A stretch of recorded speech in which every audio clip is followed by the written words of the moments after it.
와, 여러분 반갑습니다. 네. 많이 왔네요. 저도 지금 이제 집에 아이가 딱 이 정도 이제 초등학교 고학년 그리고 중학생이 있는데 와, 대단한 것 같아요. 제 금요일이면 보통 이제 수업도 끝나고 내일이 휴일이니까 조금 풀어질 것 같은데 이렇게 여기 와서 이렇게 듣고 있는 게 정말 대단하네요, 여러분.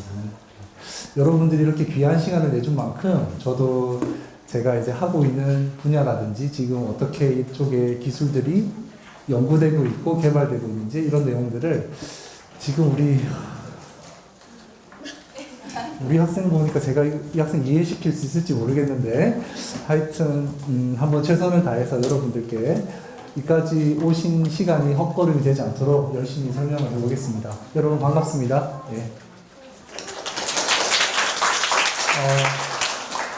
감사합니다. 저는 간단하게 제 이력을 소개를 드리면요. 저는 서울대학교에서 이제 학사, 석사, 박사를 다 했어요. 그래서 공부를 끝내고 1년 정도 미국의 코넬 대학교 의공학과에서 이제 박사 후 연구원으로 일을 하다가 2008년부터 경희대학교에 근무를 했어요.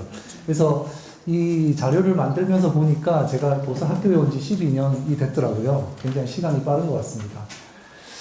그래서 지금은 생체의공학과에 근무를 하고 있고요. 연구 분야는 잘 이해가 안 되시죠? 하고 있는 저도 잘 모르겠어요. 잘 이해가 안 되실 것 같은데 빛이라고 생각하시면 됩니다. 제가 관심 있는 거는 빛이에요. 그래서 빛을 가지고 사람에게 도움이 되는 일을 좀 해보자 뭐 하는 게 제가 하고 있는 일을 한마디로 얘기한 그런 표현이라고 얘기를 할 수가 있겠습니다. 여러분 생체의공학과 들어보셨나요? 여러분들이 생체의공학이라는 그 학문을 들어보셨는지 모르겠어요. 전자 이런 건 많이 들어보셨죠? 전자, 물리, 뭐 화학 이런 거 많이 들어보셨죠? 생체의공학은 여러분들이 얼마나 익숙한지 모르겠는데 외국에서는 굉장히 발달된 학문입니다. 외국에서는 뭐 우리가 생각하는 전자, 기계, 화학 이런 것과 비슷하게 발전이 되어 있는 학문이고요. 영어 표현을 보시면 조금 더 친숙하실지도 모르겠어요. 바이오메디컬 엔지니어링이라고 하는 게 생체의공학이 되겠습니다. 그래서 제가 사실은 우리 학과 학과장으로 있는데요. 우리 학과에 이제 신입생들이 들어오잖아요. 그럼 우리 학과에 대해서 처음에 소개를 하고 있는데 그 처음 들어온 신입생들한테 우리 학과가 뭐 하는 학과인지 알고 들어왔니라고 물어보면 잘 몰라요, 사실. 잘 몰라요. 잘 모르고 들어온 학생들이 많은데 우리 학생들은 알고 있을지 모르겠네. 혹시 생체의공학이 어떤 학문인지 좀 나름대로 이해를 하고 계신 분이 계실까요? 얘기할 수 있는 분이 계실까요? 어렵죠? 저도 사실은 왔을 때 잘 몰랐는데 한 10년 일해보니까 대충 이제 정리가 되더라고요. 제가 생각하는 이 생체의공학은 뭐냐면요. 질병입니다, 여러분. 질병. 무슨 일을 하든 목적이 있죠. 어떤 학문을 하든 뭐 학문을 하는 목적이 있잖아요. 우리 생체의공학의 목적은 질병을 치료하는 겁니다. 근데 질병을 치료하는 사람은 누구죠? 의사죠. 여러분들 다 의사로 알고 있죠? 근데 질병을 의사가 진단을 하거나 치료를 할 때 뭘 사용하나요? 그죠? 맨손으로 하지 않죠. 물론 옛날에는 허준 선생님 같은 분이 그냥 약을 뚝딱뚝딱 해서 만들었지만 요즘에는 절대 그렇게 하지 않죠. 각종 의료기기를 사용해서 합니다. 그죠? 그걸 누가 만들죠? 의사가 만드나요? 아닙니다. 의사가 절대 만들지 않습니다. 그 의료기기를 만드는 사람들이 있겠죠. 그 사람들이 바로 저희 같은 사람들이에요. 그래서 생체의공학을 하는 공학자들이 질병을 진단, 치료, 예방, 재활을 하기 위해서 필요한 의료기기가 있잖아요. 그 의료기기를 만드는 공학기술을 연구하는 사람들이 생체의공학이라는 학문을 하는 사람들이 되겠습니다.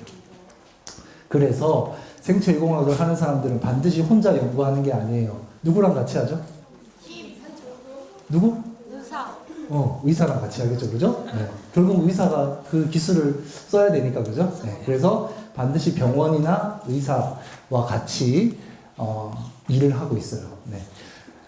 그리고 이거는 그래서 공학과 의학이 결합된 학문이고요. 생체의공학과를 들어오는 학생들이 있을 거잖아요. 그 학생들은 굉장히 공부할 게 많습니다. 왜냐하면 공학도 공부해야 되죠. 그 다음에 의사랑 대화를 해야 되잖아요. 대화를 하려면 뭘 알아야 되겠어요? 네, 영어도 알아야 되고 몸에 대해서 알아야겠죠, 그죠? 그래서 의사들이 배우는 기초적인 몸에 대한 내용까지도 알아야 돼요. 그리고 생물, 물리, 화학. 그래서 굉장히 공부할 게 좀 많습니다. 그래서 들어온 학생들이 졸업하기까지 굉장히 좀 어려워하지만 졸업하고 나가서는 사회에서 굉장히 만족도가 높게 일을 하고 있습니다. 요즘 뭐 융합 많이 하죠. 여기도 건물 이름이 융합이던데요. 창의융합과학관. 융합 학문이 굉장히 많이 생겨나고 있는데 의료공학은 굉장히 가장 오래된 융합 학문입니다. 왜 그렇죠? 두 사람이 같이 일을 하고 있죠. 의사랑 공학자랑. 그죠? 다른 분야에 있는 사람들이 같이 일을 하고 있는 걸 융합이라고 하거든요. 가장 오래된 융합 학문입니다. 그리고 제가 아까 외국에서 굉장히 발달된 학문이라고 했잖아요. 의료공학은 선진국형 학문이에요. 왜냐하면 의료공학에 관심이 있는 게 생명을 연장하는 것이고, 그죠? 질병을 잘 고쳐서 어떻게 하는 거예요? 삶의 질을 향상시키는 거죠. 그렇기 때문에 선진국에서 발달돼 있어요. 그래서 우리나라도 이제 선진국이 점점 되고 있죠. 되고 있는 게 아니라 이미 선진국이죠. 그죠? OECD에 가입하고 있으니까 선진국이죠. 그렇기 때문에 우리나라도 이제 많이 발전을 했어요. 네. 자, 제가 본론으로 들어가기 전에 우리 생체의공학과에 대해서 조금만 설명을 더 드릴게요. 제가 있는 경희대학교는 1998년도에 설립이 됐고요. 그때까지만 해도 의공학과라고 하는 제가 지금 방금 말씀드린 학문이 있는 대학이 5개밖에 없었어요, 여러분. 정말 작죠, 생각보다. 근데 2000년도가 들어서면서 15개 대학이 새로 생깁니다. 새로 15개 대학이 10년 이내에 의료공학과를 설치한다는 거는 무슨 말이겠어요? 그 분야가 전망이 좋다는 거죠. 네. 그래서 계속해서 생겨나고 있고요. 2010년도에 들어와서도 추가로 8개 대학이 생겨서 지금 현재 전국에 28개 대학이 의공학과를 가지고 있어요. 제일 최근에 생긴 대학이 어디냐면요, 여러분 외국어 대학이라고 아세요? 한국 외국어 대학? 거기는 외국어만 할 것 같죠? 그죠? 거기도 공과대학이 있는데 거기에도 최근에 의공학과가 생겼어요. 네.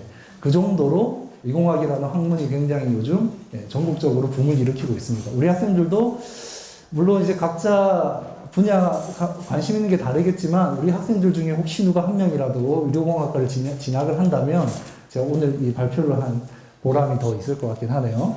혹시 오게 되면 꼭 이야기를 해주세요. 네, 네, 이 강연을 들었었다고. 네.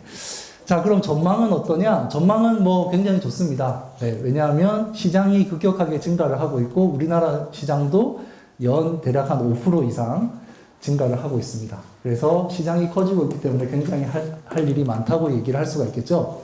제가 이번 발표를 준비를 하면서 일반인들은 의료기기나 이런 걸 어떻게 생각할지 궁금했어요. 그래서 제가 한번 구글에다가 메디컬 디바이스가 이제 의료기기를 영어로 표현한 거거든요. 그래서 의료기기를 메디컬 디바이스를 구글에 한번 쳐봤어요. 그랬더니 요 사진이 제일 처음 나오더라고요. 요 사진. 뭐가 보이죠? 네. 네. 주사기도 있고 가위도 있고. 그렇죠. 이게 다 우리 병 진단할 때 필요하죠? 얘는 뭐일 것 같아요, 얘는? 체온도 재고, 혈당 같은 것도 재고, 그런 기기가 되겠어요. 네, 혈당이라고 하는 게 태블릿 PC도 있죠. 이건 이제 엑스레이나 이런 거 찍은 거를 바로 잘 볼 수 있도록 하는 장비죠. 그래서 메디컬 디바이스를 할 때 제일 처음에 이런 그림이 나오더라고요. 그래서 우리나라에서는 사람들이 어떤 걸 의료기기라고 생각할까 해서 의료기기를 우리말로 쳐봤어요. 구글에다가. 여러분들 직접 한번 해보세요. 지금 똑같이 나올 거예요. 그러면 제일 처음에 뜨는 사진이 이거예요. 좀 다르죠? 이게 뭐예요? 엄청 복잡해 보이죠? 네. 오, 잘하네. 수술하는 로봇. 그죠? 네, 로봇 수술하는 장비. 그 다음에 뭐 굉장히 복잡해 보이는 뭐 이런 것들이 나오네요. 그래서 우리나라에서는 의료기기라고 하면 굉장히 복잡한, 그죠? 진단이나 치료를 위한 기기를 사람들이 생각하는 것 같고, 외국에서 영어를 쓰는 사람들은 아까 같이 조금 단순하지만 그런 것들을 생각하는 것 같아요. 근데 이게 굉장히 재밌는 게 여러분 뭐냐면, 전 세계에서 의료기기를 팔아서 가장 많이 매출을 올리는 회사를 여기다가 지금 쏙 써놨거든요, 여러분. 자, 우리나라에서 삼성은 뭘 제일 잘 팔죠? 반도체. 반도체, 맞아요. 야, 역시 대단하네요. 반도체, 그죠? 반도체 하면 삼성이죠. 그죠? 그러면 의료기기 하면 뭐예요? 뭐가 생각나세요? 존슨 앤 존슨 앤 존슨? 진짜 이 회사가 생각났어요? 존슨 앤 존슨 아닐 것 같은데. 맞아요. 혹시 기억나는 의료기기 회사 있으세요? 내가 뭘 써봤는데. LG? LG는 제가 알기로 의료기기를 만들진 않는데. 핸드폰은 잘 만. 안마기구, 안마기구. 안마기구 같은 거? 네. 그거 바디 프렌즈야 이마. 자, 그래서 여러분 혹시 지멘스나 지이나 이런 거 혹시 들어보신 적 있으세요? 네. 아마 잘 친숙하지 않으실 텐데, 여기서 보시면 지멘스나 지, 메드트로닉 이런 회사들 있죠. 이런 회사들은 굉장히 큰 회사입니다. 우리나라의 삼성 같은 회사예요. 그래서 아까 봤지만 엄청 복잡한 이런 거 있죠. 이런 거 만드는 회사예요. 그래서 사람들은 이런 거 굉장히 비싸 보이지 않나요? 저런 거 몇 억씩 하거든요. 이런 거를 만들어내는 회사의 매출이 제일 높을 것 같죠. 근데 1등이 어디냐면요, 여러분. 어디예요? 존슨 앤 존슨입니다. 존슨 앤 존슨 아세요, 여러분? 무슨 회사예요? 화장품 만드는 회사죠. 왜 화장품 만드는 회사예요? 우리 뭐 손에 바르는 거, 얼굴에 바르는 이런 거 있죠. 아니 화장품 바르는 회사가 왜 1등이 되지? 자, 의료기기에는 그렇게 복잡한 것만 의료기기로 있는 게 아니에요, 여러분. 굉장히 작지만 필요한 것들이 많이 있죠. 아까 제가 제일 처음에 보여드렸던 사진에서 뭐가 있었어요? 주사기도 있었고, 메스도 있었고, 그죠? 손에 수술할 때 피는 장갑도 있고 이런 거 있죠? 그런 게 오히려 더 많이 매출을 만드는 거예요, 여러분. 그래서 그런 거를 만드는 회사가 대표적인 게 존슨 앤 존슨입니다. 그래서 여러분들은 화장품 회사로 일단 일반적으로 알고 계신데 그 회사에 굉장히 큰 매출을 의료기기가 차지를 하고 있어요. 그래서 아마 제 생각에는 외국에서 의료기기라고 쳤을 때 이런 것들 별로 비싸 보이지 않죠. 하지만 이런 것들이 훨씬 더 큰 시장을 가지고 있습니다, 여러분. 네. 그래서 소개 차원에서 한번 얘기를 드려봤어요. 참고로만 아시면 되겠고, 자, 이제 본론으로 좀 들어가 보겠습니다. 자, 제가 오늘 말씀드릴 강연의 주제는 잃어버린 감각을 다시, 찾을 수 있을까? 네, 다시 찾을 수 있을까? 찾을 수 있을 것 같아요? 없을 것 같아요, 여러분? 있어요. 있을까요? 없을까요? 있어요. 우리 여기 앞에 앉는 학생은 자기 감각 중에, 만약에 앞을 못 본다. 네. 그러면 어떻게 잘못해서 앞을 못 보게 됐어요. 그럼 앞으로 볼 수 있을 것 같아요? 못 볼 것 같아요? 볼 수 있어요. 있어요. 어떻게? 희망이 없어요. 이거 될지 모르겠지만 머리에 뭐 심어가지고 앞에 그 인공 눈 끼워가지고. 이야, 정말 대단한 학생. 제가 얘기할 거를 이미 다 알고 있는 학생입니다. 야, 정말 대단합니다. 참, 우리 학생이랑 별 차이가 없어요, 사실은. 제가 알고 있는 게. 네. 그런데 우리 학생 말대로 가능합니다, 여러분. 네. 예전에 오래된 옛날 얘기긴 하지만 신봉사가 눈 앞을 못 봐서 여러 문제들이 많았잖아요. 아마 앞으로 10년 내에는 앞을 못 보는 사람이 아마 없을 겁니다, 여러분. 네. 그렇게 기대를 하고 있습니다. 왜 그런지를 이제 앞으로 설명을 드릴게요, 여러분. 알겠죠? 아이고. 자, 사람의 신경계인데, 사람의 신경계가 이렇게 복잡하게 돼 있어요. 지금 우리 밖에서는 전혀 안 보이죠? 근데 우리 몸속을 들여다보면 이렇게 신경계가 구석구석에 다 퍼져 있어요. 신경계를 두 가지로 나누는데 혹시 아나요? 네, 중추신경계 또 말초신경계, 그죠? 역시 대단합니다. 자, 중추신경계에는 뭐가 있죠? 뇌와 척추, 그죠? 네, 중추신경계니까 우리 몸의 가운데 있는 거라고 생각하시면 돼요. 가운데 있는 거, 뇌랑 여기 쭉 남아있는 척수. 그거 빼고는 다 뭐겠어요, 여러분? 말초신경계입니다, 여러분. 잘 알고 있네요. 자, 그래서 그 중에서 어쨌든 가장 중요한 기능을 하는 거는 잘 알고 있지만 뇌고요. 뇌는 위치에 따라서 역할이 틀려요. 그래서 보면 뒤통수 아니면 옆통수, 뒤나 옆쪽은 주로 뭘 담당하냐면 감각을 담당을 합니다. 그리고 운동을 담당을 해요. 우리 운동할 때 머리로 생각해서 하죠. 내가 이걸 총을 쏴야겠다 하면 이거 손가락 움직이는 거 뇌에서 시키는 거죠, 여러분. 네. 그래서 그런 것들을 측두엽이나 옆통수나 뒤통수에서 담당을 하고요. 그럼 남아있는 게 뭐예요, 여러분? 우리 앞통수 남아있잖아요. 앞통수는 뭘 할까요? 공부. 네, 공부. 맞아요. 공부, 기억, 판단, 생각, 이런 것들을 해요. 맞아요. 대답 잘했네요. 그래서 그런 조금 그 영역에 따라서 하는 일들이 조금씩 차이가 있습니다, 여러분. 그래서 이거는 제가 TV에서 하나 캡처를 해온 건데, 주인공이 지나가다가 뒤통수를 나무에 꾹 부딪혔어요. 꾹 부딪혀가지고 도로에 털썩 넘어져가지고 지금 뭐가 보이죠? 별이 보이죠? 이게 여러분 그냥 장난으로 그린 게 아니에요. 이거 사실이에요, 여러분. 왜냐하면 여기 보세요. 뒤통수에 뭐가 있어요? 비전. 뒤통수가 담당하는 게 비전입니다. 시력이에요, 여러분. 시각. 그렇기 때문에 뒤통수를 누가 이렇게 세게 치잖아요? 그러면 앞에 뭐가 이렇게 보여요. 깜빡깜빡. 섬광이라고 하는데, 네, 별도 보이고, 네, 그런 것들이 보인다고 하는 게 그냥 나온 말이 아닙니다, 여러분. 네, 맞는 거예요. 그래서 참고 삼아 보여드렸고, 자, 감각에는 몇 가지가 있느냐? 우리 보통 오감이라고 하죠. 오감이 여기 쭉 나와 있습니다, 여러분. 그죠? 네.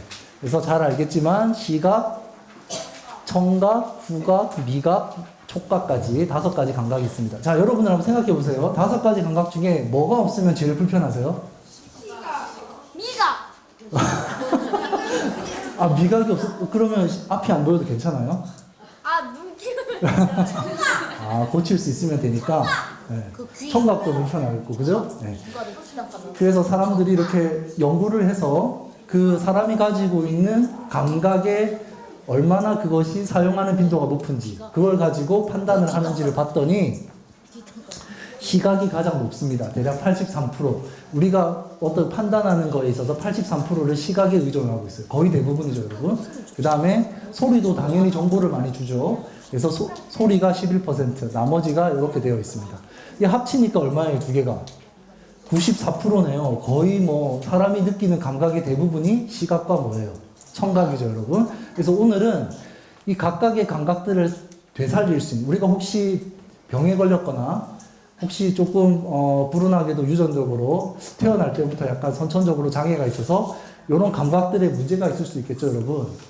태어나면서부터 앞이 안 보이거나 소리를 못 듣는 사람들이 꽤 있거든요. 네. 그래서 이런 각각의 감각들을 되살릴 수 있는 기술들이 있어요. 있는데 다 설명하기에는 시간이 짧아서 오늘은 제일 중심이 되는 이 2가지 감각만 얘기를 해드릴게요. 근데 결론적으로 얘기를 하자면 청각은 여러분 100%만 되살릴 수 있습니다. 그래서 여러분들이 혹시 사고를 당해서 소리가 안 들리잖아요. 병원 가면 듣게 할 수 있어요. 시간이 조금 걸리는데 1년 정도 시간이 걸립니다. 하지만 제가 앞으로 말씀드릴 그 기술을 잘 이용을 하면 들을 수 있어요, 여러분.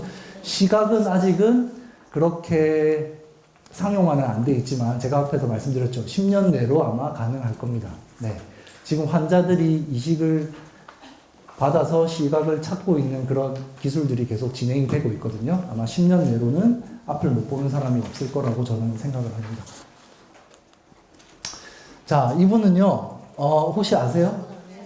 영화 배우인데, 네, 곽도원이라는 배우인데, TV에 나와서 본인의 이런저런 얘기를 하다가 본인이 어렸을 때 열병으로, 예전에 열병은 뭐예요, 여러분? 알지 못하는 병이죠. 그냥 열이 많이 나서 뭐 이유를 모르고, 근데 치료를 제대로 받지 못해서 어떻게 됐어요? 한쪽 청각을 상실을 했다고 합니다. 그래서 실제로 여러분, 주변에 혹시 소리 못 듣는 사람 본 적 있나요? 아, 있어요? 네.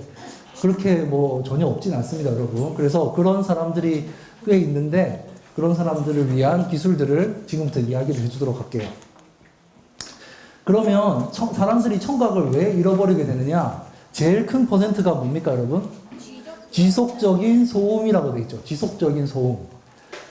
자, 지금 우리 학생들 보니까 딱 그런 게 생각나는데 우리 학생들 그 이어폰 많이 꽂고 하죠. 그죠? 핸드폰 음악 들을 때 많이 쓰잖아요. 네. 뭐 당연히 혼자 조용히 듣고 싶을 때 꼭 필요한 거긴 하지만 그게 이제 우리가 쓰는 귀를 굉장히 힘들게 하는 겁니다, 여러분. 네. 이따가 보여주겠지만 귀 속에는 소리에 반응하는 세포들이 있거든요. 그 세포들이 오래 쓰게 되면 망가져요. 그래서 우리 이렇게 지금 건강할 때 잘 지키는 게 좋습니다. 우리 학생들 지금 제 목소리 다 잘 들리나요? 네. 귀 속에 있는 청각세포에 아무 문제가 없으신 건데 나이가 들면 조금씩 잘 안 들리시죠. 우리 할머니, 할아버지는 잘 안 들린다고 하시죠. 청각세포가 점점 망가져서 그렇습니다. 그래서 어렸을 때부터 보호를 해주는 게 좋아요, 사실은. 뭐를 해주는 게 좋은데, 뭐, 이따가 또 다시 말씀을 드릴게요. 그 다음에 또 뭐가 있죠?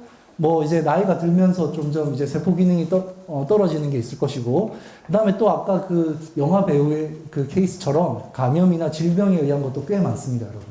그래서 이런 다양한 이유들로 인해서 사람들이 청각을 상실을 하게 됩니다. 자, 뭐 청각을 상실하는 이유가 여러 가지가 있겠지만 그걸 이해하기 위해서는 우리 학생들이 소리를 어떻게 사람들이 듣는지를 이해를 해야 됩니다. 알겠죠? 자, 오늘 우리 학생들이 이왕 여기 왔으니까 사람이 소리를 어떻게 듣는지를 확실하게 이해하고 가면 그것도 굉장히 남는 게 될 것 같아요. 자, 사람이 소리를 어떻게 듣냐면요. 자, 지금 제 목소리가 지금 이게 지금 여러분들 귀에요. 제 목소리가 지금 여러분들 귀에 귓바퀴를 통해서 귀 안쪽으로 지금 들어가고 있어요. 들어가면 여기 있는 통로가 있죠. 통로로 소리가 모입니다, 여러분. 그죠? 모이면 제일 먼저 뭘 때리나요? 이쪽에 지금 뭐가 있죠? 고막이 있죠. 굉장히 조심해야 되는 기관 중에 하나인데 고막을 떨게 만듭니다, 여러분.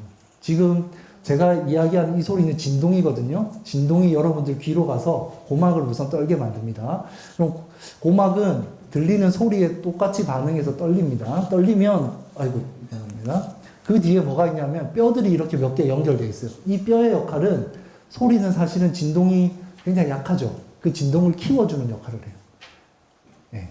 내가 듣는 소리를 우리 볼륨 높이면 소리가 커지죠. 그런 역할을 해주는 게 여기 있는 뼈들입니다. 그래서 지금 보면 이 뼈들이 고막에 바로 붙어 있잖아요. 고막이 진동하는 거를 키워서 이렇게 흔들어줘요. 네. 흔들어주면 이 뼈가 어디에 연결되어 있냐면 가장 중요한 기관인 달팽이관에 연결이 되어 있어요. 달팽이관 안에 여러분 소리에 반응하는 청각세포들이 있습니다. 그래서 뼈가 달팽이관을 흔들어요. 이렇게 입구를 잡고 흔들면 달팽이관 안에는 체액으로 채워져 있거든요. 물로 채워져 있어요. 네, 물로 채워져 있고, 예, 여기 지금 달팽이관 안을 지금 들여다본 건데 여기 안이 다 물로 채워져 있고 가장 중요한 청각세포가 뭐냐면 이거 지금 얘 지금 단면을 본 건데 단면의 제일 한가운데 여기 지금 노란색으로 보이죠? 노란색으로 보이는 이 부분에 여기 보면 볼록볼록 이렇게 올라온 애들 있죠? 여기 보면 얘들이 청각세포예요. 그래서 얘들이 소리에 반응해서 신호를 만들어주는 애들입니다. 그래서 실제로는 어떻게 생겼느냐? 우리 지금 여러분들 귀에 달팽이관 안에 다 이렇게 생겼어요. 청각세포 엄청 예쁘게 생겼죠? 네, 그리고 이 지금 안은 다 물로 차 있습니다, 여러분. 네, 물로 차 있기 때문에 아까 제가 뼈가 달팽이관을 흔들어 준다고 했죠? 고막의 진동에 맞춰서. 흔들면 물이 어떻게 돼요? 출렁출렁하죠? 물이 출렁출렁 하는 거에 맞춰서 이 지금 바닷속에 있는 해초들이 어떻게 되나요? 왔다 갔다 하죠, 여러분. 똑같습니다. 여기 안에 체액이 가득 차 있는데, 물로 가득 차 있는데, 달팽이관 속에. 아까 뼈가 흔들어 준다고 했죠? 그럼 체액이 흔들립니다. 진동에 따라서. 그거에 따라서 이 청각세포가 해초처럼 이렇게 흔들려요. 네. 흔들리면서 그 움직임에 따라서 이런 신호를 만들어냅니다. 자, 지금 조용하죠? 조용할 때는 이게 흔들리지 않고 있어요. 근데 지금 제 목소리 들리죠? 이게 흔들려서 그런 거예요. 큰 소리를 계속 들으면 어떻게 될까요, 여러분? 계속 흔들리겠죠, 애들이. 계속 흔들리다가 어떻게 되겠어요? 빠지기도 하고, 찢어지기도 하고, 그렇게 됩니다. 그래서 재생이 되면 다행인데, 그렇게 안 되면 어떻게 되죠? 안 되면 못 듣는 거예요. 무슨 말인지 알겠어요, 여러분? 그래서 지속적으로 소음에 노출되면 어떻게 돼요, 얘들이? 쉬지도 못하고 계속 흔들리죠. 네, 그러면 청각에 문제가 생기는 겁니다. 여러분, 칫솔 사용하는 거예요. 생각해 보세요. 칫솔 처음에는 빳빳하고 깨끗하고 좋죠. 오래 쓰면 어떻게 돼요?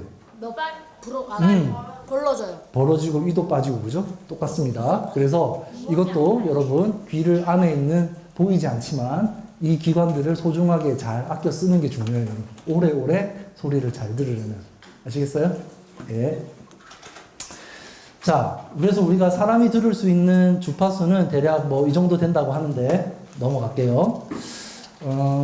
우리가 보통 생활하면서 이렇게 지금 듣고 있는 소리들은 데시벨이라는 그 단위로 표현을 하는데 대략 30에서 70데시벨 사이예요, 여러분. 네. 그래서 30에서 70데시벨 사이는 일상적인 소리이기 때문에 뭐 그렇게 소음이라고 할 수 없어요. 근데 70dB를 넘어가면 이제 어떤 소리들이 있나요? 오토바이 시끄럽게 지나가는 소리 있죠? 그 다음에 진공청소기 좀 크게 돌릴 때 나는 소리들, 그 다음에 비행기 이륙할 때 나는 이런 소리들은 다 70dB이 넘는 소리예요. 또 뭐가 있죠? 여러분들 이어폰 꼈을 때 나는 좀 음악을 잘 듣고 싶어 하고 소리를 많이 키우잖아요. 그럼 70dB이 넘어갑니다. 그럼 아까 여러분들 귀 속에 있는 청각세포들이 어떻게 해요? 미친 듯이 흔들리겠죠? 네, 그러면 이제 손상이 되어 있는 겁니다, 여러분. 무슨 말인지 알겠죠? 네. 그래서 이쪽 영역 안에서는 괜찮아요. 네. 그리고 이제 30dB 밑에 있는 소리는 굉장히 작은 소리들이에요. 뭐 도서관에서 작은 소음들, 새소리들 이런 소리들이 되겠습니다. 대략적인 것만 여러분 그냥 감만 있으시면 됩니다. 자, 이거 넘어갈게요. 자, 그래서 정상적인 사람, 여기 계신 분들, 제 목소리가 지금 들리는 분들 있죠? 다 안에 청각세포들이 이렇게 예쁘게 잘 자리 잡고 있습니다, 여러분. 그런데 청각장애인들을 달팽이관 안을 열어보면 청각세포들이 이렇게 돼 있어요. 어떻게 돼 있죠, 여러분? 칫솔 빠진 것처럼, 그죠? 빠져 있죠? 그리고 모양도 어때요? 이상하죠? 여기 깨끗하게 예쁘게 이렇게 U자형으로 돼 있는데 그렇지 않죠? 네, 이렇게 되면 이제 점점 소리가 들리지 않게 되는 겁니다, 여러분. 네. 자, 이제 원인을 알았으니까 이제 해결책을 제가 이제 여러분들한테 알려드릴 시간이 됐네요. 자, 그래서 나는 소리가 안 들린다. 내 주변에 누군가가 소리를 못 듣는다. 어떻게 해야 되느냐? 이 지금 아기가 차고, 이 아기는 굉장히 안타깝지만 태어나면서부터 못 들은 아이기 때문에 이걸 지금 차고 있는 겁니다. 자, 태어날 때부터 얘가 청각장애인이라는 건 어떻게 알죠, 여러분? 어머니들은 아마 아실 것 같은데. 아이를 주로 이렇게 부르죠, 그죠? 불렀을 때 보통 이렇게 쳐다보죠, 아이가. 네. 그죠? 울기도 하고 어쨌든 반응을 하는데 어머니나 아버지가 불러도 얘가 반응이 없어요. 아무런 반응이 없고 그냥 그러면 좀 의심스럽죠? 그래서 병원을 가서 청력 테스트를 해보면 이제 소리를 못 듣는 걸로 판단을 하게 되는데 그 경우에 아이에게 이런 장치를 달아주게 됩니다. 어때요? 이런 장치가 좀? 멋있어요. 멋있어요? 제 친구랑 다른 건 똑같아요. 야, 멋있다고 하니까 우리 학생은 공학자가 될 기질이 좀 있는 것 같아요. 상당히 사실은 아이가 차기에는 좀 크기도 하고 어떻게 생각하면 좀 무거울 수도 있는데 이런 장치를 차면 여러분 소리를 들을 수가 있습니다. 어떻게 하는 건지를 제가 설명을 드릴게요. 그래서 이거를 뭐라 그러냐면 코클리어 임플란트라고 불러요. 인공 와우. 와우가 뭐냐면 여러분 아까 얘기했던 달팽이관이에요. 달팽이관을 한자어로 와우라고 해요. 그래서 인공적으로 만든 달팽이관이라는 뜻이에요. 왜 인공적으로 달팽이를 만들죠? 달팽이관을 만들죠? 달팽이관 안에 지금 문제가 있으니까 인공적으로 만들어져. 인공귀라고 안 합니다, 여러분. 그죠? 인공귀가 아니죠. 네, 인공 달팽이관이라고 해요.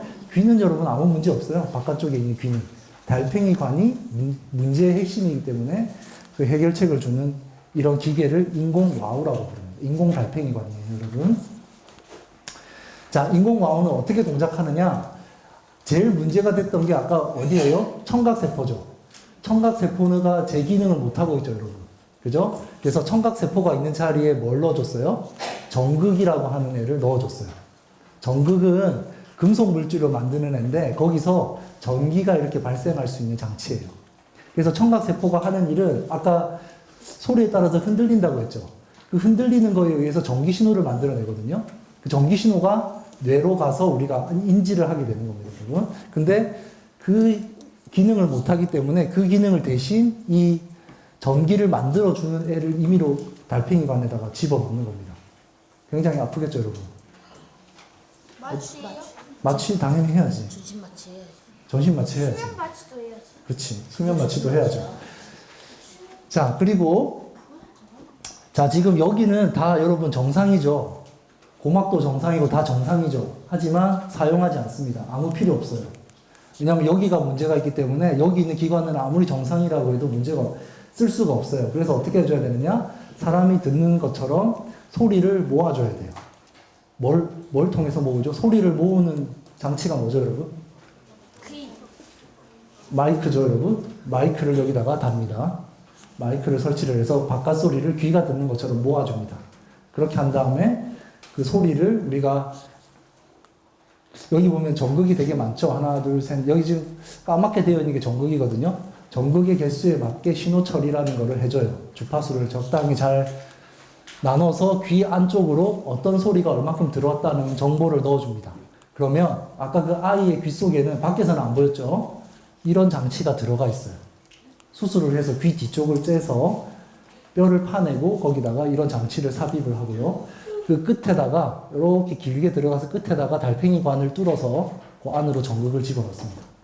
너무 아프겠죠, 여러분? 네, 너무 아프지만 못 듣는 것보다는 나아요, 여러분. 100배, 1000배 나아요. 그렇기 때문에 이런 고통을 감수하고 수술을 하는 겁니다, 여러분. 보는 거는 더 심해요, 여러분. 못 본다고 지금 여러분 못 본다고 생각해 보세요. 얼마나 답답하겠어요, 그죠? 그래서 그 고통이, 그런 불편함이 크기 때문에 수술을 감당하는 겁니다. 자, 그래서, 개략적으로 설명을 드렸고요. 그 지금 수술을 받은 환자의 지금 머릿속을 엑스레이를 찍은 건데, 전극이 지금 달팽이관 안으로 지금 들어가 있는 것, 요런 모습을 보여주고 있고, 좀 잘 안 보여서 그림으로 그리면 이렇게, 이거 지금, 여기 이렇게 지금 파란색으로 되어 있는 게 달팽이관이고, 그 안으로 전극이 이렇게 말려 들어가 있죠? 네. 이렇게 돼서, 아까 그 청각세포가 있는 위치에다가 전극을 그대로 위치를 시켜서 얘가 그냥 전기를 뿜어내요. 무슨 말인지 알겠어요, 여러분? 네. 이 장치에 동작하는 원리를 여러분 알겠어요? 네. 자, 우리 귀 속에 제가 그 영어 표현에 익숙해서 청각세포들이 있죠? 청각세포들이 있는 위치에다가 청각세포가 하는 기능을 대신할 수 있도록 이 전극을 위치를 시키는 겁니다. 청각세포는 소리에 따라서 흔들리면서 전기 신호를 만들어내는 전기 신호를 지금 못 만들죠. 대신 전극을 집어넣어서 얘가 그냥 바깥 소리에 따라서 전기를 얘가 임의로 만들어주는 겁니다. 과연 될까 싶죠, 여러분? 과연 저걸 넣으면 소리를 들을 수 있을까 싶죠? 당장은 못 듣지만 1년 정도 시간이 걸립니다. 우리 처음에 아이들이 언어 배울 때 처음에 옹알이 하죠. 옹알이 하다가 뭐 엄마 아빠 말 시작하는 게 대략 한 1년 걸리거든요. 똑같습니다. 이 장치를 달고 교육을 받아요. 이건 무슨 소리고 이건 무슨 소리고 처음에 말 배우는 거랑 똑같이 받습니다. 그러면 1년 정도 지나면 이제 말을 알아듣기 시작하고 여러분들이랑 대화가 가능해요. 자, 듣지 못하면 말도 못하죠, 여러분? 네, 그렇거든요. 그래서 이 청각장애인이 이 장치를 달고 1년의 훈련을 받으면 여러분들이랑 거의 대화를 다 할 수가 있습니다. 자, 그래서 그 장치를 보여줄게요, 여러분. 이렇게 생겼어요. 멋있게 생겼죠? 네. 네. 굉장히 멋있게 생겼죠? 지금 보면 요게 약간 하얗게 보이는 게 환자 몸속으로 들어가는 거고요. 까맣게 돼 있는 게 환자가 바깥에서 착용하고 있는 겁니다. 그래서 이건 이제 뭐 소리를 높인다든지 이런 컨트롤러예요. 컨트롤러고 요걸 이제 귀 뒤에 이렇게 이제 차고 있어요. 이 속에는 지금 마이크가 있어서 소리를 모아서 신호 처리를 해서 넣어주고 몸속으로 들어갑니다. 요 끝에 이제 요게 뭐냐면 달팽이관으로 들어가는 전극입니다. 자, 최근에 LG에서 만든 그 U+ 광고에 이 청각장애인 야구선수에 대한 광고가 나왔는데 혹시 이거 CF 보신 적 있으세요? 요 CF에 이 사람이 요거를 끼고 있어요, 여러분. 여러분들은 못 보셨을지 모르겠는데 저는 이걸 하고 있으니까 이거 끼고 있구나. 이 수술을 한 사람이구나 하는 걸 저는 알 수 있었어요. 혹시 여러분들 가다가 요런 장치 끼고 있는 사람 혹시 보실 경우도 있어요. 저는 지하철 타고 가면서 몇 번 봤었거든요. 두세 번 봤었는데 이걸 끼고 있으면 이 청각 장애가 있어서 수술을 하신 분이구나 이렇게 이해를 하게 돼요. 자, 그러면 지금까지 제가 나름대로 설명을 했었는데 지금까지 여러분들이 이해를 잘했다고 만약에 생각이 든다면 뭘 설명할 수 있어야 되냐면 보청기랑 제가 지금까지 얘기한 인공호흡과 뭐가 다른지를 여러분들 설명할 수 있어야 돼요. 보청기 알죠? 잘 안 들릴 때 보청기 하죠? 보청기랑 인공호흡랑 다른 거를 설명할 수 있겠어요, 여러분? 네. 우리 학생은 너무 대답을 잘해서 우리 학생은 거의 나랑 비슷한 것 같아, 수준이. 아마 알고 있을 거야. 혹시 얘기할 수 있는 분 있으세요? 보청기랑 인공호흡. 제가 지금까지 설명드린 게 그러니까 복잡하게 설명할 필요 없고요. 이건 이거고 이건 이거다. 이렇게만 설명하시면 돼요. 저는 소리를 듣는 거예요. 우리 학생. 소리를 듣게 도움을 주는 기구 같은데 인공호흡으로 전극을 삽입해서 진짜 소리를 그냥 듣게 몸의 기관처럼 작용하는 아, 그렇습니다. 맞습니다. 정확합니다. 여러분 박수 한번 쳐주세요. 네. 정말 잘 듣고 있네요. 보청기는요, 제가 앞에서 귀 사진 여기 지금 보여드렸죠? 보청기는 어디 들어가냐면 여기 들어갑니다. 고막 앞에 있어요. 그러니까 어떻게 하는 거예요? 소리가 들어오면 이거 다 쓰는 거죠. 정상적으로 다 쓰는 거고, 물론 여기 안에 어떤 문제가 있을지는 모르겠지만 수술을 하기에는 좀 그렇잖아요. 비싸기도 하고 위험하고 어쨌든 좀 싫으니까 일단 한번 키워보자는 겁니다. 소리를. 그래서 여기 있는 지금 정상적으로 작동하는 기관들을 다 쓰는 게 보청기예요. 하지만 인공화호는 어떤 인공 달팽이관은 안 씁니다, 여러분. 다 밖에서 다 처리해서 아까 학생이 얘기했듯이 새로운 기관을 하나 만드는 거예요. 들을 수 있는. 그래서 안에 직접 전극까지 넣는 겁니다. 보청기는 단순하죠. 여기 안에다가 하나 소리 키워주는 것만, 그러니까 스피커 하나 여기다가 넣었다고 생각하시면 돼요. 그게 보청기예요. 그죠? 그래서 여기서 여기까지 다 쓰는 겁니다. 근데 인공화호는 여기서 달팽이관 안에까지 들어가는 거예요. 자, 이런 제품을 만드는 회사가 어디가 있느냐? 현재 3군데나 있습니다, 여러분. 네. 국내 대학, 웬만한 대학병원에서 이 수술을 다 하고 있어요. 네. 뭐, 광주에는 어떤 병원이 제일 큰가요? 전남대. 전남대 병원에서도 아마 하고 있을 거예요. 예, 저는 이제 저기, 수원에서 와서 서울 쪽에는 뭐, 아산병원, 서울대병원 뭐 이런 거 있잖아요. 다 이거 하고 있습니다. 어떤 회사 제품을 쓰느냐? 이 중에서 1등이 어딜 것 같아요? AB? 제일 왼쪽에 있어서 네. 이 중에서 1등 기업은 코클리어라는 회사예요. 네. 이거 호주 기업인데요. 호주 혹시 호주 여행 해보신 분 있어요? 호주 가신 분들 중에 이 호주에서 제일 자랑스러워하는 기업 중에 하나가 이 코클리어 회사예요. 우리나라에 누가 외국인이 오면 어떤 회사 이야기해 줄 것 같아요? 삼성. 그죠? 삼성이나 현대나 이런 LG나 이런 거 얘기해 주겠죠. 그 사람들처럼 호주에서는 이 기업을 보통 얘기를 많이 해줍니다. 이런 제품을 만들어서 처음부터 이 시장을 개척한 곳이고 대략 전 세계 시장의 한 70% 정도 차지하고 있어요. 두 번째 회사는 이 메델이라는 유럽 회사입니다. 이 회사는 오스트리아에 있고요. 비슷하죠? 생긴 게 다 비슷하게 생겼어요. 20% 정도 하고 있고 이건 이제 미국 회사예요. 어드밴스 바이오닉스라고 해서 10% 정도 차지하고 있습니다. 그래서 전체 100%를 이 세 개 회사가 나눠 가지고 있는데 1등은 코클리어 회사예요. 우리나라에서 만약에 누가 수술을 한다 그러면 아마 10중 8구는 다 이거 쓸 겁니다. 코클리어 회사의 제품을 쓸 거예요. 네. 자, 우리나라 회사도 뭐 워낙 요즘 잘 만들잖아요. 네. 그래서 우리나라 회사도 이거 못 만들 이유가 없어요. 우리나라 회사도 조금 형태가 조금 좀 아까보다는 덜 멋지지만 요런 거를 한 3, 4년 전에 만들어서 현재 환자들한테 적용을 하고 있어요. 근데 이미 외국에 있는 잘 나가는 세계 회사가 열심히 잘 만들고 있죠. 그래서 우리나라에서 만드는 제품은 그것보다는 조금 저가형으로, 기능은 똑같지만 저가형으로 만들어서 어디다가 팔고 싶겠어요? 저가형으로 만드니까. 마트? 동남아 지역이나 중국을 타겟으로 해서 만들고 있습니다. 제가 경희대학교에 오기 전에 이 회사에서 조금 일을 했었습니다. 네, 그래서 이거 중에 요거 만드는 거를 제가 좀 담당을 했었습니다. 그래서 이걸 하다가 좀 힘들어서 저는 그냥 논문을 쓰겠습니다 하고 그냥 나왔고 남아있던 연구원들이 열심히 만들어서 지금 잘 계속 일을 하고 있어요. 여러분.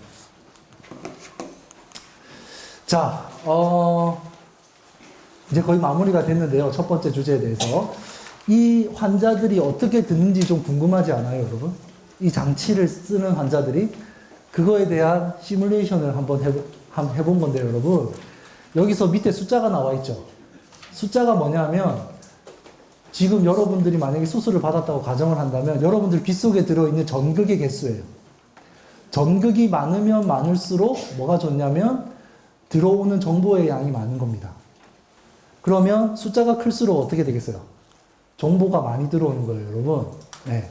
그래서 더 소리를 잘 들을 수 있겠죠? 그래서 숫자가 클수록 그렇게, 더 좋은 소리를 들을 수가 있게 되는데, 여러분 지금부터 제가 한번 해볼 테니까 지금 무슨 소리가 나는지 한번 맞춰보세요. 네. 여러분들 귀가 좋다면 아마 이 정도에서 맞출 수 있을 것 같아요. 6이나 8에서. 제가 몇 번 강연을 해봤을 때 제일 빨리 맞춘 분이요. 여기서 맞췄어요. 4번에서.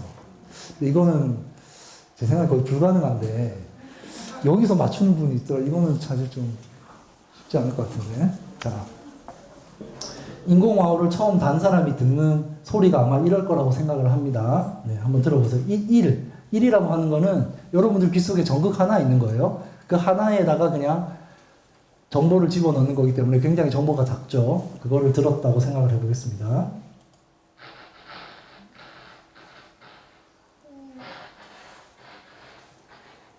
뭔가 들리죠? 뭐라고 하는 것 같아요? 안녕하세요? 잠깐만요. 다시 한번 들을게요. 안녕하세요?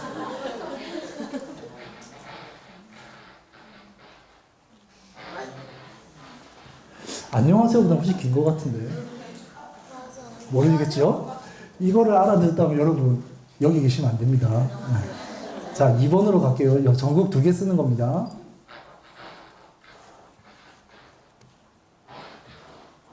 안녕하세요, 고객님. 여러분 반갑습니다. 여러분 반갑습니다. 안녕하세요에 대한 집착을 좀 버렸으면 좋겠어요. 그래서 네. 안녕하세요 아니에요. 자, 4가 그렇게 크게 좋아질 것 같지 않죠? 근데 여기서 알아듣는 분이 계셨어요. 제가 깜짝 놀랐었는데 한번 들어보세요.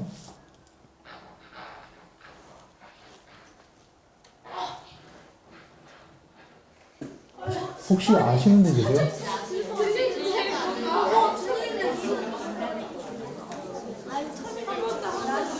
역시나 정상인 겁니다, 여러분. 절대 걱정하실 필요 없어요. 안 들리는 게 정상입니다.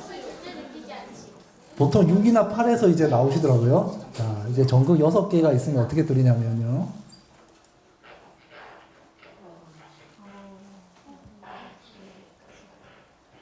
조금 더 잘 들리고 아마 이해하시는 분이 계시는 것 같아요. 아직도 잘 모르시겠으면 제가 16으로 한번 가볼게요, 여러분. 16에서 안 들리면 조금 걱정을 하셔야 됩니다.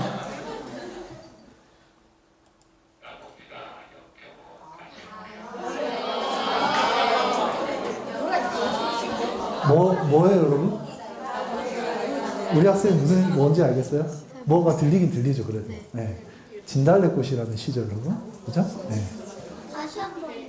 다시 한번 들려줄까요? 네. 나보기가 역겨워 가실 때에는 말없이 고이 보내드리오리. 자, 16으로 다시 들어보겠습니다.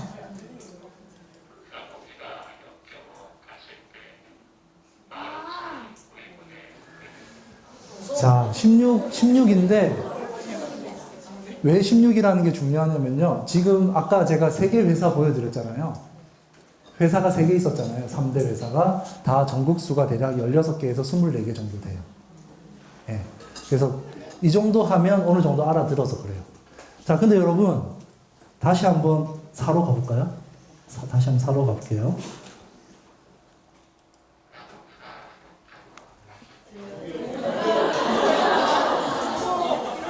자, 아까는 안 들렸죠, 전혀. 근데 알고 나니까 어때요? 들리죠?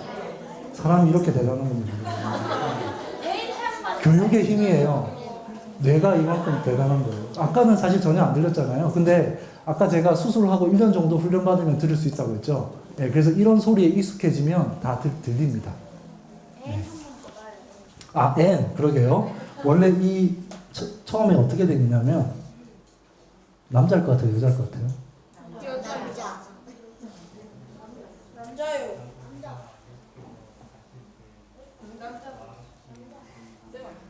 조금 소리가 작긴 한데 남자죠. 네, 굉장히 목소리 좋은 분이 잘 얘기해주고 있죠. 자, 아까 전혀 못 들었던 4번, 4번 아까 했었구나. 그죠? 했죠, 3번. 예? 뭘 해보자고? 24번. 시간이 없는데.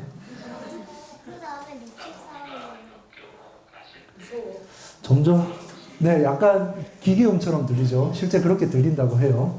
1로 한번 가볼까요? 1로 다시 한번.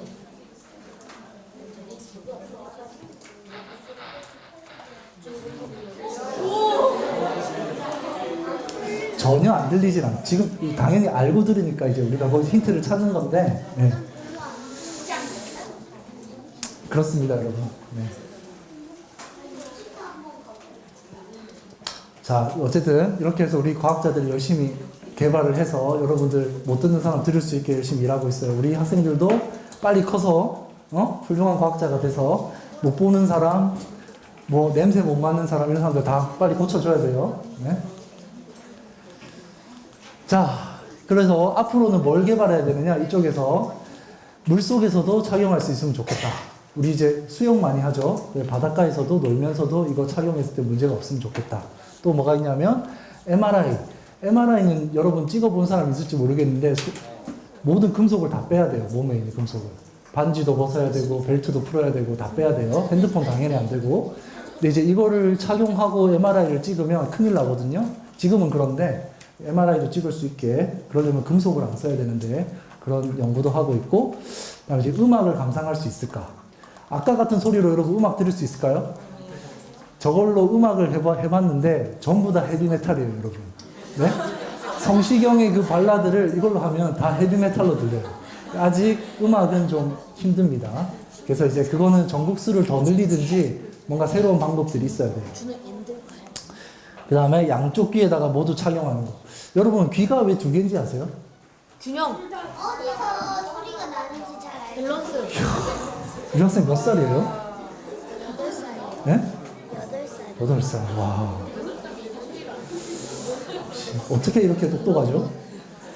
귀가 두 개가 있는 이유는 어디서 소리가 나는지 알기 위해서요, 여러분. 그죠? 여기서 소리가 나면 여기 빨리 들어오죠. 그죠? 왼쪽 귀보다 오른쪽 귀에 빨리 들어올 거잖아요. 네. 그 차이로 방향을 알기 위해서 귀가 두 개, 괜히 두 개 있는 게 아니고. 자, 그래서 이것도 지금은 다 하나만 차고 있는데 두 개를 차면은 어떤 또 변화가 있을지를 또 사람들이 많이 연구를 하고 있습니다. 할 일이 굉장히, 지금 다 된 것 같지만 할 일이 굉장히 많습니다, 여러분. 네. 자, 시간이 지금 저 얼마 남았나요? 10분 정도 남았나요? 10분? 20분? 아, 예. 자, 이제 청각은 이제 끝났고, 청각은 여러분 들을 수 있다는 이제 그게 생겼어요, 우리. 아, 문제가 없구나. 네. 이제 시각으로 한번 가봅시다. 자, 혹시 이 사람 아세요? 우리 어머님들은 알죠? 한번 본 적 있지 않아요? 이동우라는 사람인데, 옛날 개그맨이고 가수였고 했던 사람인데, 이렇게 결혼해서 잘 살다가 지금은 이렇게 장애를 가지게 됐어요. 이거 이제 유전적으로 생긴 병 때문에 그래요. 네, 뒤에 나오는데, 여기 보시면, 아이고, 미안합니다. 망막색소 변성증이라고 유전적인 병이 있습니다. 이거는 뭐 어떻게 손을 쓸 수가 없어요.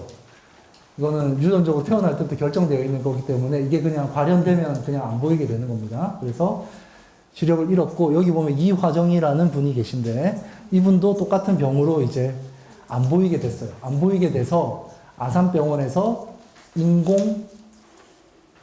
눈이 아니고요. 인공망막이라고 하는데, 인공망막을 이렇게 착용을 하고 있는 사진입니다. 아직 이분이 그러면 완벽하게 우리 지금 보는 것처럼 보느냐? 그렇지 않습니다. 어떻게 보인다고 하죠? 처음에는 밥솥이 있는 걸 외워서 했는데, 무슨 말이냐면, 앞이 안 보이니까 대충은 위치가 정해져 있어요, 이분들은. 물건들의 위치가 정해져 있어서 밥솥 어디 있는지 알거든요. 가서 대충 이렇게 해서 버튼 대충 눌려서 밥을 했다는 거예요. 근데 이제 이걸 하고 나서는 천천히 보면서 이제 눈으로 밥솥이 여기 있구나를 이제 파악할 수 있게 됐다. 그래서 절대 우리 눈으로 보는 것처럼 안 보입니다. 어렴풋이 보이는 거, 어렴풋이. 알겠죠, 여러분? 지금은 그런 단계예요. 하지만 그래도 이분의 만족감, 여러분 여기 지금 인터뷰에는 안 나와 있는데 엄청 만족하고 계세요. 왜냐하면 전혀 안 보이다가 뭔가 실루엣이 보이거든요, 여러분. 여러분 눈 흐릿하게 한번 떠보면 뭔가 이렇게 왔다 갔다 할 때 약간 이렇게 뭔가 잔상 같은 거 있죠. 그런 게 보이잖아요. 그 정도만 보여도 이분은 만족하는 겁니다, 지금은. 네. 왜냐하면 전혀 안 보였기 때문에. 전혀 안 보이다가 뭐라도 조금 보이니까 좋다고 생각하시는 거예요. 하지만 절대 우리처럼은 안 보입니다, 여러분. 눈 어떻게 해야 되겠어요, 그래서? 아껴 써야겠죠, 여러분. 네. 너무 핸드폰 많이 보면 안 되고, 건강할 때 잘 지켜야 돼요. 자, 아까 귀에서는 어디가 문제였죠, 여러분? 달팽이관이 문제였어요. 눈에서는 어디가 문제냐? 우리 눈 안에 굉장히 복잡한 구조가 있는데, 어디가 문제냐면 이 4번. 망막이에요, 망막. 아까 무슨 병이었죠? 망막 색소 변성이라는 병이 있었죠?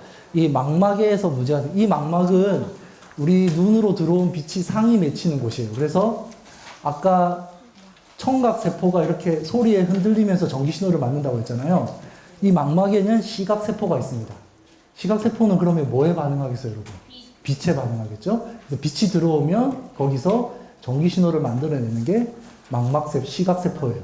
그때 알겠어요? 그래서 세포가 그 전기 신호가 뇌로 들어가서 아까 어디로 간다고 했죠? 달팽이관. 우리 머리에 어디에 있어? 네. 시각이 뒤통수에.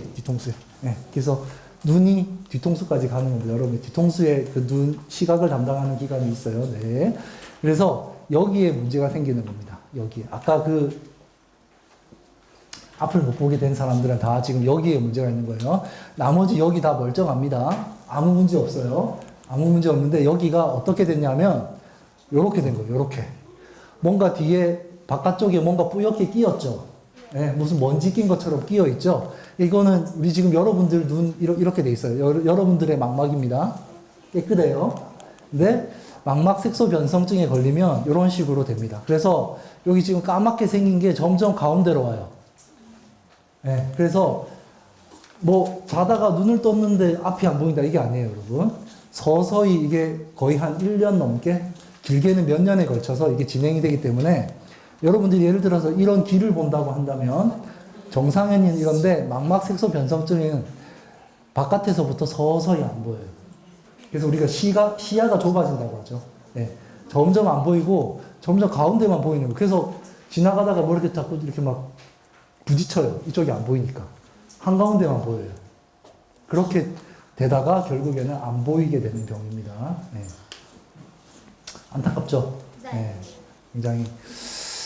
자, 그래서, 그래서 이거를 이제 고칠 수 있도록 사람들이 개발하고 있는 게 바로 뭐냐면, 아까 인공 달팽이관이라고 했죠? 그것처럼 인공 망막이라고 합니다. 인공 눈이 아니에요, 여러분. 네, 지금 제 강의를 들었다면 여러분들은 조금 더 이제 유식하게 얘기할 필요가 있어요. 인공 눈, 인공 귀 이렇게 얘기하지 않아요. 알겠죠, 여러분? 인공 달팽이관, 인공 망막이라고 얘기해야 좀 아는 사람이구나 이렇게 얘기를 들을 수가 있습니다. 그래서 인공 망막이라고 해서 아까 청각세포가 문제가 있었을 때 어떻게 했죠? 청각세포가 있던 위치에다가 전극을 넣어줬죠. 똑같아요. 지금 망막세포에 문제가 있죠? 망막세포에다가 뭘 해주죠? 지금 이렇게 여기 지금 초록색으로 보이고 흰색으로 보이는 게 전극이에요. 전극을 위치를 시켜서 원래는 망막에 있는 시각세포가 빛에 반응해야 되는데 빛에 반응을 못하기 때문에 여기에 이런 전극이 들어가서 빛에 반응을 합니다. 빛이 들어왔을 때 전기를 만드는 거를 우리 여러분 뭐라고 하죠? 그런 소자를 뭐라고 부르죠? 빛이 들어왔을 때 전기 만들어주는 거. 태양이 태양전지. 네, 태양전지예요. 그래서 태양전지 구조가 여기 들어가 있습니다. 그래서 빛이 들어오면 그 뒤쪽에서 전기가 나와요. 그래서 이쪽으로 이제 가서 잘 볼 수 있게 만들어줍니다. 자, 이제 거의 이제 끝나가는데 여러분 조금만 참아주세요. 자, 그럼 왜 이 인공망막은 아직 상용화가 되지 못했느냐? 제가 봤을 때는 해답이 여기 있습니다. 뉴스에서 처음에 이 기술이 나왔을 때 사람들이 실험을 막 했을 거잖아요. 사람들이 처음에 토끼에다가 하고 돼지에다가 하고 실험을 했는데 그때는 요걸 썼어요. 8x8. 무슨 말이냐면 그 전극이 64개 있는 거예요. 8x8로. 그러니까 가로 8줄, 세로 8줄. 그러면 64개죠. 64개로 실험을 했어요. 그러면 이렇게 생긴 사람이 64개로 픽셀로 표현하면 이렇게 보여요. 어때요? 전혀 모르겠죠. 남자인지 여자인지 뭐 사람인지도 사실 모르겠죠. 그렇기 때문에 그냥 뭔가 있구나. 뭔가 있구나만 알 수 있는 겁니다. 이게 초창기예요. 1990년대. 2000년대 들어오면서 기술이 발전하고 있죠. 지금 단계에 이렇게 돼 있습니다. 32by 32. 대략 몇 개예요, 여러분? 1024. 곱하면 1024개죠. 예, 1000개 정도 되는 전극을 지금 넣을 수 있게 됐어요. 눈 속에. 그래서 아까 이화정이라고 이렇게 안경 같은 거 쓰고 계신 분 있죠? 그분 눈 안에는 1024개가 들어가 있습니다. 32by 32로. 그분은 아마 이 사람을 보게 되면 이렇게 보일 겁니다. 근데 이거는 완벽하게 수술이 잘 됐을 경우고 이게 100% 이렇게 다 동작하지 않을 수 있잖아요. 아마 이것보다는 훨씬 떨어질 거예요. 그래서 뚜렷하게는 잘 안 보입니다. 하지만 이제 사람들이 계속 과학자들이 열심히 일을 하고 있죠. 일을 해서 10년 내에 제 생각에는 이렇게 될 것 같아요. 똑같은 공간 안에 10년 전에는 이렇게 넣었거든요. 64개? 10년 지나서 지금 이렇게 만들었어요. 10년 후에야 이렇게 될 수 있을 거라고 저는 생각해요. 그래서 작은 망막이 있는 굉장히 작은 영역 안에 328, 320이면 이게 몇 개냐면요. 한 10만 개 되죠, 여러분? 10만 개의 태양전지 고 셀이 들어가는 겁니다. 그렇게 만들면 이 사람 이렇게 보여요. 이렇게 보이면 잘생겼는지 못생겼는지도 알 수 있겠죠. 네? 이거 나왔는데 이렇게 나오는 게 이게 훨씬 좋잖아요. 그래서 아마 이렇게 되면 굉장히 우리가 보는 것과 거의 비슷하지 않아요, 여러분? 네. 이 정도 수준이 아마 10년 내로 가능하지 않을까 저는 개인적으로 생각을 합니다. 그래서 10년 후에는 아마 환자들이 이 정도의 시력을 가질 수 있지 않을까 생각합니다. 하지만 여기도 여러분들이 대충 느끼셨겠지만 뭐는 안 되죠? 아직? 칼라는 안 될 것 같아요. 네. 칼라를 보려면요, 여러분, 세 가지 파장의 빛을 다 봐야 돼요. 그러면 이제 이거에 3배가 더 필요해요. 3배가. 네. 그래야지 우리 빛의 삼원색이 뭔가요? RGB, 빨강, G가 녹색, B가 블루, 파란색이죠? 네. 그 3개의 빛에 대해서 다 이렇게 만들어줘야 합쳐져서 컬러로, 지금 우리 보는 것처럼 컬러로 보이는 겁니다. 컬러는 더 먼 얘기고, 일단 컬러로 가기 전에 이렇게만 돼도 좋겠죠? 자, 그러면, 자, 이제, 마무리를 하면서 몇 가지 얘기만 더 할게요. 현재 전기 자극, 지금 다 전기를 넣어주는 거거든요? 안전한가? 어때요? 이거는 우리가 좀 뭔가 위험해 보이죠? 아플 것 같고, 고통스러울 것 같고. 그거는 제 생각에는 영화를 참고하면 볼 수 있는데, 영화적인 상상력을 발휘하면 되는데, 사람의 뇌를 어떻게 통제하기 위해서 영화에서 어떻게 했는지를 보면요. 1996년도에 스타트rek이라는 영화에서는 아예 그냥 전선을 머리에 그냥 이렇게 집어넣었어요. 그 당시 생각할 수 있었던 방법이죠. 어떻게 할까요? 굉장히 아프죠. 불편하고 감염될 수도 있고, 그죠? 여러 문제가 많겠죠. 그래서 99년도에는 조금 그래도 나아지긴 했는데, 이 밖에다가 그대로 이렇게 꽂는 거예요. 네, 꽂아서, 전선을 직접 꽂아서 이렇게, 매트릭스라는 유명한 영화인데, 여기 보면 이런 게 나와요. 사람의 뇌를 이렇게 통제하기 위해서. 근데 2010년도에 나온 이런 영화를 보면 굉장히 멋있어졌죠. 네, 뭔가 이렇게, 사람이 뭔가를 이렇게 좀 차고 있지만, 이런 식의 이렇게 막 아플 것 같은 건 없잖아요. 네, 이런 식으로 할 수 있으면 참 좋겠다는 게 제 생각이에요. 아직까지는 어떤 단계죠, 여러분? 지금 아까 봤던 인공 달팽이관의 인공망막은 이 정도 수준이에요, 여러분. 왜냐하면 직접 사람의 살을 째고 넣어야 되거든요. 그죠? 네. 그래서 제가 연구하는 게 빛을 연구하고 있다고 했잖아요. 저는 이런 전기를 쓰는 것이 아니라 빛을 써서 또는 초음파를 써서 여러분, 몸속으로 가장 잘 들어가는 에너지가 뭐냐면요. 빛도 아니에요. 초음파예요. 초음파가 가장 깊이 들어가요. 몸속으로 한 10cm 넘게 들어가요. 그렇기 때문에 우리가 몸속에 있는 태아를 볼 때 뭘 써요? 초음파를 쓰지 빛을 안 쓰지. 빛은 몇 cm밖에 안 들어가요. 근데 초음파는 몸속에 한 10cm까지 들어갈 수 있어서 빛을 쓰거든요. 그래서 내가 몸속으로 에너지를 전달해서 그걸로 뭔가 신경을 자극하고 싶다고 한다면 빛이라 아니면 초음파가 좋은 그게 될 것 같아요. 전기는 절대 몸속으로 못 들어가죠, 여러분. 그렇기 때문에 직접 집어넣는 방법밖에 없어요. 자, 몇 가지 얘기만 더 하고 마치겠습니다. 자, 이건 뭐냐면 얼마나 안전한가예요. 그 세계의 대표적인 회사가 수술을 했을 때 3년 이후까지 그 장치가 문제없이 동작했느냐를 나타내주는 퍼센트입니다. 다 보면 어때요? 이게 아까 1등 회사였죠, 코클리어. 99.94%. 10,000개 중에 6개만 문제가 생기는 겁니다. 얘는 99.65%. 그래도 굉장히 좋죠? 근데 이 회사들이 1년에 수십만 환자들을 이걸 가지고 수술을 하거든요? 근데 그 중에 한 명이라도 문제가 생기면 그 환자는 어떻게 되겠어요? 심하면 죽을 수도 있죠. 죽을 수도 있는데, 예를 들어 인공 달팽이관을 넣었는데 그 기계가 문제가 생겼다. 그럼 어떻게 되겠어요? 네, 재수술을 해야 되겠죠. 다시 째고 넣고 달팽이관에 있는 거 뽑아내고 다시 넣어야 돼요. 환자로서는 엄청난 부담이죠. 네, 그래서 이런 회사들이 이렇게 높은 성공률에도 불구하고 그 몇 건의 실수하는 케이스들, 우리 학생들 핸드폰이나 심지어 차를 사도 어떻게 잘못 싸면 문제가 생기잖아요. 사자마자. 그것처럼 이렇게 문제가 생기면 환자가 재수술을 해야 되고 그런 케이스가 가장 많았던 게 사실은 이것보다는 이 회사인데 어드밴스 바이오닉스는 그래서 지금 소송 때문에 거의 회사가 망할 지경입니다. 여러분. 사실 이 회사들은 정말 사람 입장에서는 굉장히 도움을 많이 주는 회사잖아요. 그럼에도 불구하고 그 몇 건의 실패하는 케이스 때문에 소송을 당해서 회사가 지금 막 휘청휘청 거리고 있어요. 네. 그래서 위공학이라는 분야가 굉장히 어렵습니다.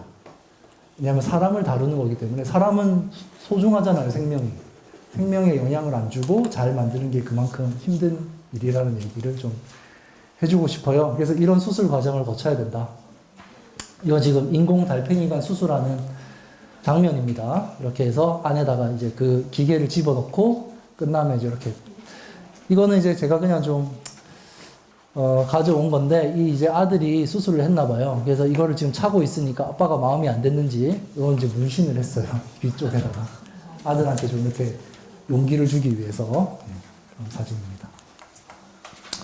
그래서 뭐, 이제 그냥 마무리를 할게요. 뒤에 슬라이드는 많은데, 그래서 저는 어쨌든 전기로 지금 많이 하고 있잖아요. 잘 동작하고 있어요. 하지만 위험하죠. 그래서 위험하지 않는 다른 방법을 찾아보자 해서 저는 빛이나 초음파를 가지고 하는 방법들을 개발을 하고 있습니다. 빛이나 초음파를 써서 몸 밖에서 그 신경들을 문제가 있는 시각세포나 청각세포를 이렇게 움직이게 할 수 있다면 제일 좋겠죠. 네, 그래서 저는 요즘 많이 하는 나노 물질이라는 걸 이용을 해서 그런 일들을 하고 있습니다. 그래서 뭐 뒤에 쭉 나오지만 동물 뭐 쥐 같은 걸 가지고 그런 실험들을 하고 있어요. 그래서 이거 이제 이것만 보여주고 마칠게요, 여러분.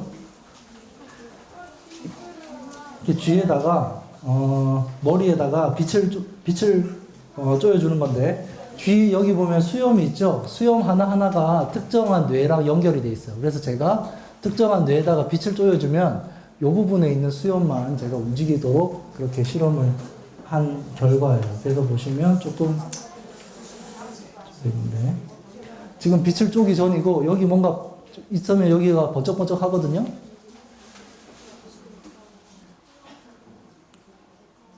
잘 안 보이는데 여기가 번쩍번쩍 하면 이쪽 부분에 수염이 움직이는 걸 알 수가 있어요. 그래서 이거는 빛으로 우리의 신경을 자극할 수 있다. 네, 그런 가능성을 보여주는 일들이 되겠습니다.